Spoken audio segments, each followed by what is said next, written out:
عرش کے بڑے بڑے فرشتے اس بندے کو جھک کر سلام کرتے ہیں جو فجر کی نماز کے بعد قرآن کی اس سورت کی تلاوت کرتا ہے۔ فجر کے وقت یہ سورت پڑھنے والا اللہ کا دوست کہلاتا ہے۔ سبحان اللہ۔ پیارے ناظرین، آپ نے کبھی سوچا ہے کہ فجر کی نماز کے بعد جب دنیا سو رہی ہوتی ہے تو اللہ کے عرش کے فرشتے کس کی تلاوت سننے کے لیے جاتے ہیں؟ کیا آپ جانتے ہیں وہ سورت کون سی ہے جس کی تلاوت کرنے والے کو فرشتے سلام کرتے ہیں؟ یہ ویڈیو آج آپ کو بتائے گی وہ کون سی سورت ہے جو فجر کے وقت پڑھنے والے کو اللہ کا دوست بنا دیتی ہے۔ پیارے ناظرین، فجر کی نماز دن کی پہلی روشنی ہے، پہلے اللہ کے قریب جانے کا بہترین وقت ہے۔ نبی کریم صلی اللہ علیہ وآلہ وسلم نے فرمایا، فجر کی نماز میں دن اور رات کے فرشتے جمع ہوتے ہیں۔ یہ وہ وقت ہے جب اللہ کی رحمتیں نازل ہوتی ہیں اور فرشتے ہمارے ایمان کا مشاہدہ کرتے ہیں۔ تو قرآن کی تلاوت خاص طور پر فجر کے وقت اللہ کا ذکر کا بہترین ذریعہ ہے۔ اللہ تبارک و تعالیٰ نے فرمایا، بے شک فجر کا قرآن جو مشہور ہے کہ جب کوئی بندہ فجر کے وقت قرآن کی تلاوت کرتا ہے تو اللہ کے عرش کے فرشتے اس کی تلاوت سنتے ہیں اور اس پر سلام بھیجتے ہیں۔ یہ وہ وقت ہے جب فرشتے ہمارے لیے استغفار کرتے ہیں اور اللہ سے ہماری مغفرت کی دعا کرتے ہیں۔ قرآن پاک میں اللہ تبارک و تعالیٰ حضرت ابراہیم علیہ السلام کو خلیل اللہ کا دوست کہا ہے اور اللہ نے ابراہیم کو اپنا دوست بنایا۔ سورۃ النساء آیت نمبر 125۔ حضرت ابراہیم علیہ السلام کی ان خصوصیات کی وجہ سے ہی انہوں نے ہمیشہ ایک اللہ کی عبادت کی اور شرک سے دور رہے۔ انہوں نے آگ میں پھینکے جانے کے باوجود اللہ پر توکل کیا اور اللہ تعالیٰ نے آگ کو ان کے لیے ٹھنڈی کر دیا۔ انہوں نے اپنے بیٹے حضرت اسماعیل علیہ السلام کو اللہ کے حکم پر قربان کرنے کا ارادہ کیا، جو اللہ کی رضا کے لیے انتہائی وفاداری کی علامت ہے۔ کیا دوسرے بھی اللہ کے دوست ہو سکتے ہیں؟ جی ہاں، وہ لوگ اللہ کی اطاعت کریں گے، نیک اعمال انجام دیں گے اور خلوص دل سے اللہ سے محبت رکھیں، وہ بھی اولیاء اللہ یعنی اللہ کے دوست کہلاتے ہیں۔ قرآن میں فرمایا گیا، سن لو، بے شک اللہ کے دوستوں پر نہ کوئی خوف ہوگا نہ وہ غمگین ہوں گے۔ اللہ کے دوست وہ دوست ہوتے ہیں جو کہ تقوی اور پرہیزگاری اختیار کریں، دوسروں کی مدد کریں اور اللہ کی رضا کے لیے کام کریں، ہر حال میں اللہ پر بھروسہ رکھیں۔ آپ بھی نیک اعمال اور اخلاص کے ذریعے اللہ کے مقرب فرشتوں میں شامل ہو سکتے ہیں۔ پیارے ناظرین، یہ وہ فضیلت ہے، برکات والی سورت ہے کہ جس کو پڑھنے سے نہ صرف عرش کے بڑے بڑے فرشتے اس بندے کو جھک کر سلام کرتے ہیں بلکہ فجر کی نماز کے بعد جو یہ سورت پڑھتا ہے وہ اللہ کا دوست کہلاتا ہے اور اس دن بھر کی تمام حاجتوں کو پورا کر دیتے ہیں۔ اللہ آپ کی پریشانی کو دور کرتے ہیں، اللہ اسے بے شمار رزق عطا فرماتے ہیں، غیب سے رزق ملتا ہے۔ رسول اللہ صلی اللہ علیہ وآلہ وسلم نے فرمایا کہ جو شخص صبح و شام یہ سورت پڑھتا ہے تو قیامت کے دن اس سے افضل عمل کسی کا نہیں ہوگا۔ تو پیارے ناظرین، فجر کی نماز کے بعد جو یہ سورت پڑھتا ہے عرش پر ہلچل مچ جاتی ہے، عرش کے بڑے بڑے فرشتے اس بندے کو جھک کر سلام کرتے ہیں۔ اللہ تعالیٰ نے اپنے بندوں کی حاجت کو پورا کر دیتے ہیں، اس کے ہر معاملات میں اس کی غیبی مدد کرتے ہیں، اس کے منہ میں سے نکلی ہوئی ہر لفظ پر اللہ تعالیٰ کن لکھ دیتے ہیں۔ کن کا مطلب ہے ہو جا، یعنی اگر کسی کام کو کرنے کا ارادہ اللہ تبارک و تعالیٰ کرے تو اللہ تبارک و تعالیٰ اس کام کو کن کہتا ہے، تو اللہ تبارک و تعالیٰ کے حکم سے کن کہنے پر وہ کام ہو جاتا ہے۔ پیارے ناظرین، ایک بہت ہی خاص اور مجرب وظیفہ لے کر آپ کی خدمت میں حاضر ہوئے ہیں، جس کو آپ فجر کی نماز کے بعد پڑھ لیں، لاکھوں کا قرض بھی ہو تو ختم ہو جائے گا، حاجت ایک دن میں پوری ہو جائے گی۔ پیارے ناظرین، یہ ویڈیو بڑا وظیفہ نہیں اور نہ ہی کبھی اس پر بڑے بڑے وظیفے بتائے جاتے ہیں۔ مختصر سا عمل ہے، آج کا وظیفہ نہایت ہی مختصر اور وظیفہ چھوٹا ہے۔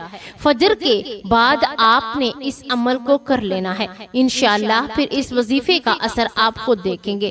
رزق، مال و دولت کے انبار لگ جائیں گے۔ یہ خاص تسبیح دولت کے لیے ہے، لیکن آج کا یہ وظیفہ، یہ عمل صدق کے دل کے ساتھ آپ نے کرنا ہے۔ اس عمل کو اگر فقیر بھی کرے تو وہ بھی اللہ پاک کی عنایت اور اس کے فضل و کرم سے دولت پر بیٹھ کر راج کرے گا، کیونکہ اس وظیفے میں جو طاقت ہے، اس وظیفے کا جو اثر ہے، وہ بہت کم لوگ ہی جانتے ہیں۔ ویسے تو ہم اپنے چینل پر بے شمار وظائف بتاتے ہیں، لیکن یہ وہ عمل ہے، جو وظیفہ ہے، یہ آپ کی ساری پریشانیوں کو ختم کر دے گا۔ آپ کے اوپر لاکھوں کروڑوں کا بھی قرضہ ہے تو انشاءاللہ وہ بھی چٹکیاں بجاتے ہی ادا ہو جائے گا۔ قرضوں کے ادا ہونے کے ایسے اسباب پیدا ہوں گے کہ پھر آپ سب خود بھی حیران رہ جائیں گے۔ آپ کے پاس دولت کی کمی ہے، آپ کرائے کے گھر میں رہتے ہیں، آپ کو سمجھ نہیں آتی کہ کرایہ کیسے ادا کریں، خرچ کیسے چلائیں، کیونکہ آج کل مہنگائی بھی تو اتنی زیادہ ہو گئی کہ ایک وقت کا کھانا بھی مشکل ہو چکا ہے۔ ہر ماہ بجلی کے تگڑے تگڑے بل ادا کرنے ہوتے ہیں، ہر ماہ بچوں کی فیسیں ادا کرنی ہوتی ہیں۔ انسان بہت ساری پریشانی میں ہے اور انسان کو سکون صرف اللہ کے ذکر میں ہی ملتا ہے۔ یہ وہ بات ہے جب انسان عاجزی کے ساتھ اللہ کے آگے جھک جاتا ہے، سجدے میں اللہ تعالیٰ کے لیے گڑ گڑاتا ہے، سجدے میں رو رو کر گڑ گڑا کر خوب ڈھیروں دعائیں مانگتا ہے، تو اس کو بھی اللہ تبارک و تعالیٰ ضرور عطا فرما دیتا ہے۔ ہم ہر روز وظیفے میں آپ کو بتاتے ہیں کہ اللہ سے مانگنے کا آپ کو طریقہ جب آ جائے گا تو پھر آپ کو کسی بھی مزید وظیفے کی ضرورت نہیں پڑے گی۔ آپ نے صرف ہاتھ اٹھانے ہیں اور آپ کو ملنا شروع ہو جائے گا۔ لیکن اس سے پہلے کہ آپ کے کچھ اعمال ہوتے ہیں، آپ نے چھوٹی سے چھوٹی غلطیاں کرتے ہیں، جن کو اگر آپ سدھار لیں گے تو آپ اپنے کاروبار میں حلال طریقے سے آپ کاروبار کریں یا رزق کمانے میں حلال ذریعہ استعمال کریں گے، جیسے کہ اللہ تبارک و تعالیٰ کے پاس نبی پاک صلی اللہ علیہ وآلہ وسلم نے کاروبار کیا تھا، آپ بھی اسی طرح ہی کام کریں گے، حلال اور پاکیزہ رزق کمائیں۔ اگر آپ جاب کرتے ہیں تو اس طریقے سے جاب کریں کہ آپ کے اوپر کوئی انگلی نہ اٹھا سکے، ایمانداری سے ڈیوٹی دیں، جس کام کی تنخواہ لیتے ہیں وہ کام مکمل جان فشانی سے کریں اور اپنے فرائض سے کوئی غفلت نہ برتیں۔ ہر ماہ رزق حلال ہی اپنے گھر میں لے کر آئیں اور کوشش کریں کہ آپ کے پورے گھر میں حرام کا ایک لقمہ بھی کسی کے پیٹ میں نہ جائے۔ حلال رزق کھانے سے ایسا ہو ہی نہیں سکتا کہ انسان اپنے اللہ سے مانگے اور اللہ پاک اس کی دعا کو رد کر دے، ایسا کبھی نہیں ہو سکتا۔ اور یہ جو وظیفہ ہے، جب یہ وظیفہ کوئی بھی بندہ پڑھتا ہے تو اس وظیفے سے اس کے پاس بے حساب دولت آ جاتی ہے اور وہ سورت پڑھنے والا اللہ کا دوست کہلاتا ہے۔ پیارے ناظرین، یہ ساری نعمتیں جو ہیں، یہ ساری برکتیں ہیں، یہ حلال روزی میں اللہ پاک کا شکر ادا کرنے میں ہی پوشیدہ ہیں۔ تو کوشش کیا کریں کہ کثرت سے اللہ تبارک و تعالیٰ کا شکر ادا کیا کریں۔ انشاءاللہ دیکھنا کیسے آپ کے وارے نیارے ہو جاتے ہیں۔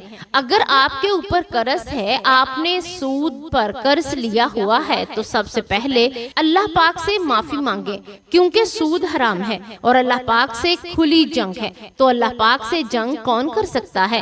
میری پیاری بہنوں اور بھائیوں، جو بندہ اللہ سے جنگ کرنے کا سوچے گا وہ دونوں جہانوں میں مارا جائے گا۔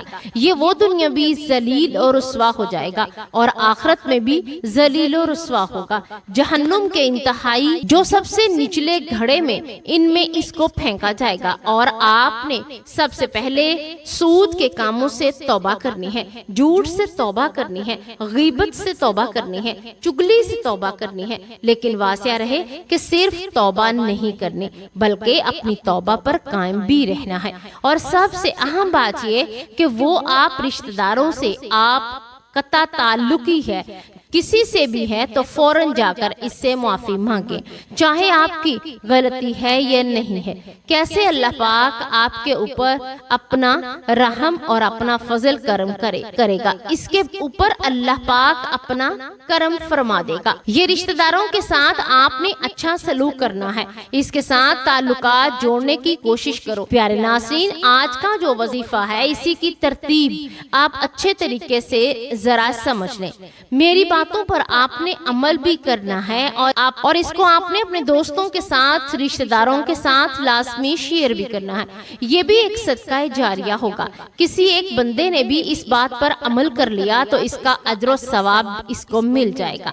جب فجر کی نماز ادا کر لیں تو آپ نے کوشش کرنی ہے کہ وہیں اسی جگہ پر بیٹھ جائیں، اور مردوں نے کوشش کرنی ہے کہ وہ مسجد میں جا کر جماعت کے ساتھ نماز ادا کریں اور وہیں بیٹھ جائیں۔ عورتوں نے گھر میں نماز ادا کرنی ہے۔ اگر آپ کو ٹائم نہیں ملتا یا آپ نے کہیں جانا ہے تو آپ عشاء کی نماز کے بعد سونے سے پہلے بھی اٹھ کر اس وظیفے کو کر سکتے ہیں، کوئی ایسی بات نہیں، لیکن فجر کی نماز کے وقت کرنا زیادہ بہتر رہے گا۔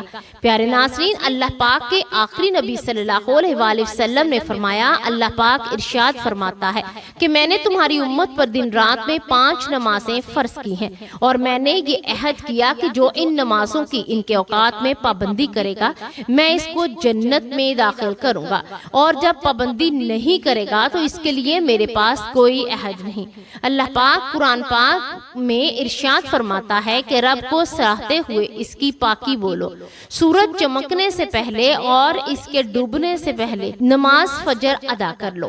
صحابی حضرت عبداللہ بن عمر رضی اللہ تعالی عنہ سے روایت ہے، پیارے آقا صلی اللہ علیہ وآلہ وسلم نے فرمایا، جو فجر کی نماز پڑھتا ہے وہ شام تک اللہ کے ذمے میں ہے، تم اللہ پاک کا ذمہ نہ توڑو۔ جو اللہ پاک کا ذمہ توڑے گا اللہ پاک اسے اونچا یعنی الٹا کر کے دوزخ میں ڈال دے گا۔ حضرت سلیمان فارسی رضی اللہ تعالی عنہ سے روایت ہے کہ اللہ پاک کے آخری نبی صلی اللہ علیہ وآلہ وسلم نے فرمایا، جو صبح کی نماز کو گیا ایمان کے جھنڈے کے ساتھ گیا، اور جو صبح بازار کو گیا ابلیس یعنی شیطان کے جھنڈے کے ساتھ گیا۔ حضرت عمارہ بن رویہ رضی اللہ تعالی عنہ فرماتے ہیں کہ میں نے نبی پاک صلی اللہ علیہ وآلہ وسلم کو فرماتے ہوئے سنا، جس نے سورج کے طلوع و غروب ہونے سے پہلے نماز ادا کر لی فجر اور عصر کی، وہ ہرگز جہنم میں داخل نہیں ہوگا۔ حضرت ابو عبیدہ بن جراح رضی اللہ تعالی عنہ بیان کرتے ہیں کہ رسول پاک صلی اللہ علیہ وآلہ وسلم نے ارشاد فرمایا، جمعہ کے دن پڑھی جانے والی نماز باجماعت نماز سے افضل کوئی نماز نہیں۔ میرا گمان یعنی خیال ہے کہ آپ میں سے جو اس میں شریک ہوگا اس کے گناہ معاف کر دیے جائیں گے۔ حضرت انس رضی اللہ تعالی عنہ سے روایت ہے کہ سرکار مدینہ صلی اللہ علیہ وآلہ وسلم نے ارشاد فرمایا، جس نے ایک ہی دن فجر اور عشاء کی باجماعت نماز پڑھی اس کو اللہ پاک 2 چیزوں سے آزاد کر دے گا، ایک نار یعنی آگ سے، دوسری نفاق یعنی منافقت سے۔ نماز جنت کی چابی ہے۔ اللہ پاک ہمیں وقت پر 5 نماز پڑھنے کی توفیق عطا فرمائے، آمین۔ یا الہی، فجر میں ہم کو اٹھنے کا شوق دے، سب نمازیں ہم پڑھیں وہ ذوق دے۔ جو صبح کی نماز سورج نکلنے سے پہلے پڑھ لے یعنی باجماعت ادا کرے، ایسا بندہ اللہ پاک کے ذمے میں چلا جاتا ہے۔ جو 2 نمازیں یعنی فجر اور عصر کی نماز شوق سے پڑھتا ہے، اللہ پاک اس کے لیے باقی نمازیں پڑھنا آسان کر دیتا ہے۔ جب اسے موت آئے گی تو اللہ پاک اس کے لیے جنت کے 8 دروازے کھول دیتا ہے۔ فجر کی سنت دنیا کے خزانوں میں بہتر ہے، اللہ قیامت کے دن اسے دیدار نصیب فرمائے گا۔ فرمانے مبارک ہے کہ اے میرے صحابہ، منافق بندے پر بوجھل اور سب سے بھاری نماز فجر ہے۔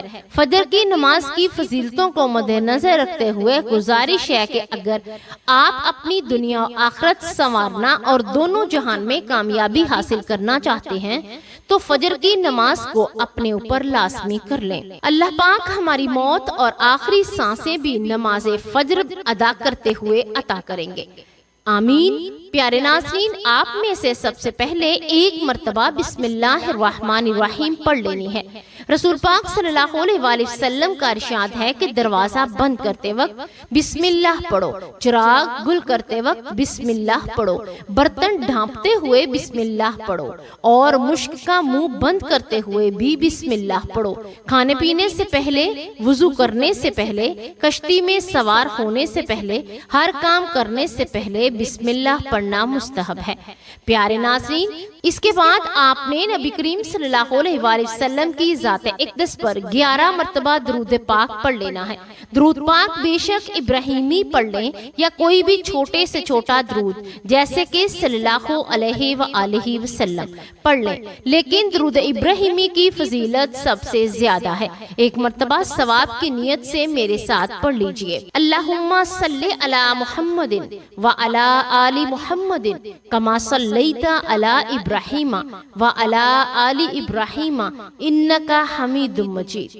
اللہم بارک علی محمد وعلی آل محمد کما بارکت علی ابراہیم وعلی آل ابراہیم انکا حمید مجید۔ حضرت عبداللہ بن عمر رضی اللہ تعالی عنہ روایت کرتے ہیں کہ ایک شخص نے حضور پاک صلی اللہ علیہ وآلہ وسلم کی خدمت بابرکت میں حاصل ہو کر اپنی مفلسی اور تنگ دستی کی شکایت کی، تو آپ صلی اللہ علیہ وآلہ وسلم نے فرمایا جب تم گھر میں داخل ہو تو گھر میں کوئی ہو تو اسے سلام کرو، اور اگر کوئی نہ ہو تو مجھ پر سلام عرض کرو، اور ایک بار قل هو اللہ احد یعنی سورۃ اخلاص پڑھو۔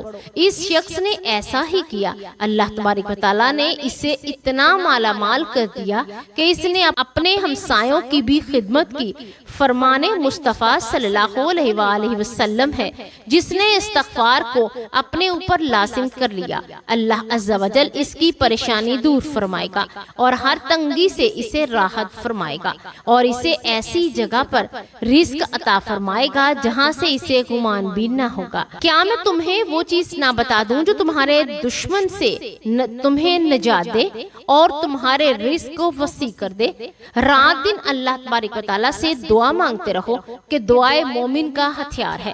حضرت عبداللہ بن عمر رضی اللہ تعالی عنہ روایت کرتے ہیں کہ ایک شخص حضور پاک صلی اللہ علیہ وآلہ وسلم کی خدمت میں حاضر ہوا اور اپنی تنگ دستی کا شکوہ کرنے لگا، تو آپ صلی اللہ علیہ وآلہ وسلم نے اس آدمی سے فرمایا کیا تمہیں وہ تسبیح بھول گئی ہے جو ملائکہ کی تسبیح ہے، تمام مخلوقات کی تسبیح ہے، اسی کے ذریعے سب کو رزق دیا جاتا ہے؟ حضرت عبداللہ بن عمر رضی اللہ تعالیٰ عنہ نے عرض کیا کہ یا رسول اللہ صلی اللہ علیہ وآلہ وسلم وہ کون سی تسبیح ہے؟ آپ پہلے ٹیک لگا کر تشریف فرما تھے تو آپ سیدھے ہو کر بیٹھ گئے۔ آپ صلی اللہ علیہ وآلہ وسلم نے فرمایا کہ اے ابن عمر، صبح صادق کی طلوع ہونے سے پہلے نماز فجر کے درمیان یہ کلمات سبحان اللہ و بحمدہ سبحان اللہ العظیم استغفر اللہ 100 مرتبہ پڑھ لو۔ اللہ تعالیٰ ہر اس کلمے کے بدلے جو تم کہو گے اس ایک فرشتہ پیدا فرمائے گا جو قیامت تک کے تسبیح بیان کرتا رہے گا اور اس کا ثواب تمہیں ملے گا۔ پیارے ناظرین، فجر کی نماز کے بعد 100 مرتبہ پڑھیں سبحان اللہ و بحمدہ سبحان اللہ العظیم استغفر اللہ، سبحان اللہ و بحمدہ سبحان اللہ العظیم استغفر اللہ، سبحان اللہ و بحمدہ سبحان اللہ العظیم استغفر اللہ۔ انشاءاللہ آپ کی تمام پریشانیاں دور ہو جائیں گی اور آپ کی تمام حاجتوں کو پورا کر دیا جائے گا۔ اللہ آپ کو دینی دنیاوی نعمتوں سے مالا مال کر دے گا۔ پیارے ناظرین، تسبیح کرنے کے بعد آپ نے سورۃ الاخلاص پڑھنی ہے، اور یہ وہ سورت ہے جس کے پڑھنے سے عرش کے بڑے بڑے فرشتے بھی اس بندے کو جھک کر سلام کرتے ہیں، اور یہ سورت پڑھنے والا اللہ تبارک و تعالیٰ کا دوست کہلاتا ہے۔ حضرت ابو ہریرہ رضی اللہ تعالی عنہ سے روایت ہے، فرمایا کہ فجر کی نماز میں دن اور رات کے فرشتے جمع ہوتے ہیں۔ تو پیارے ناظرین، یہ وہ سورت ہے جس کی تلاوت کرنے والے کو فرشتے سلام کرتے ہیں۔ سورۃ اخلاص یہ سورت جو ہے توحید کا اظہار ہے اور اللہ کی صفات کو بیان کرتی ہے۔ نبی کریم صلی اللہ علیہ وآلہ وسلم نے فرمایا جو شخص ہر نماز میں سورۃ اخلاص جو پڑھتا ہے اللہ تعالیٰ اس میں محبت پیدا کرتا ہے، اللہ اس بندے سے محبت کرتا ہے۔ جب کوئی بندہ فجر کے بعد سورۃ اخلاص کی تلاوت کرتا ہے یعنی پڑھتا ہے تو اللہ تعالیٰ عرش کے فرشتے اس کی تلاوت سنتے ہیں اور اس پر سلام بھیجتے ہیں۔ حضرت ابو ہریرہ رضی اللہ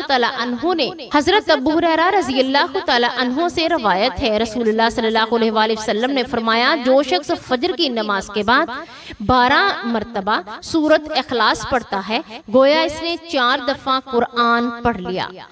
حدیث اس بات کی گواہی دیتی ہے کہ فجر کے بعد سورۃ اخلاص کی تلاوت کرنے والے کو فرشتے سلام کرتے ہیں اور اس کے عمل کو اللہ کے سامنے پیش کرتے ہیں۔ یہ سورت چھوٹی ہونے کے باوجود اس کی تلاوت کا ثواب بہت عظیم ہے، بہت زیادہ ہے۔ نبی پاک صلی اللہ علیہ وآلہ وسلم نے فرمایا، جس نے سورہ اخلاص کو 3 بار پڑھا اس کے لیے جنت میں ایک محل بنا دیا جائے گا۔ تو پیارے ناظرین، فجر کی نماز کے بعد کم از کم 10 بار، 12 بار یا 11 بار اس سورت کو لازمی پڑھیں۔ چھوٹی سے چھوٹی سورت ہے لیکن وہ سورتیں جو آپ کی زندگی کو خوشیوں سے بھر دیں گی اور آپ کی دونوں جہان جو ہیں وہ سنور جائیں گے۔ ایک مرتبہ سورۃ الاخلاص کی تلاوت سماعت فرمائیں۔ بسم اللہ الرحمن الرحیم، قل هو اللہ احد اللہ الصمد لم یلد ولم یولد ولم یکن لہ کفوا احد۔ آخر میں دوبارہ سے 11 مرتبہ درود پاک پڑھنا ہے۔ درود پاک پڑھنے کے بعد آپ نے اللہ پاک سے دعا مانگنی ہے۔ جب بھی مانگنا ہے اللہ سے مانگنا ہے اور برکت والا اور خیر والا، عافیت والا رزق مانگے، سکون والا رزق مانگے۔ اس سے نہ صرف آپ کے گھر میں خوشحالی رہے گی بلکہ آپس میں پیار اور محبت بھی بڑھے گا۔ ہر بندہ دن رات زیادہ سے زیادہ پیسہ کمانے کے چکر میں بہت سارے راستے اختیار کر لیتا ہے، تو کوشش کریں کہ آپ نے مختصر راستہ نہیں اختیار کرنا۔ اپنے کام پہ آپ نے مکمل توجہ دینی ہے، رزق حلال کمانا ہے، محنت کرنی ہے۔ اس سے اللہ پاک آپ کے اوپر ڈھیروں برکتیں اور رحمتیں نازل فرمائے گا۔ پیارے ناظرین، کوئی بھی وظیفہ نماز کے بغیر مکمل نہیں ہوتا۔ آپ نے 5 وقت کی نماز ادا کر لینی ہے اور حسب توفیق صدقہ خیرات بھی دینا ہے۔ اللہ پاک سے دعا ہے کہ اللہ پاک ہم سب کے صغیرہ کبیرہ گناہ معاف کرے، آمین۔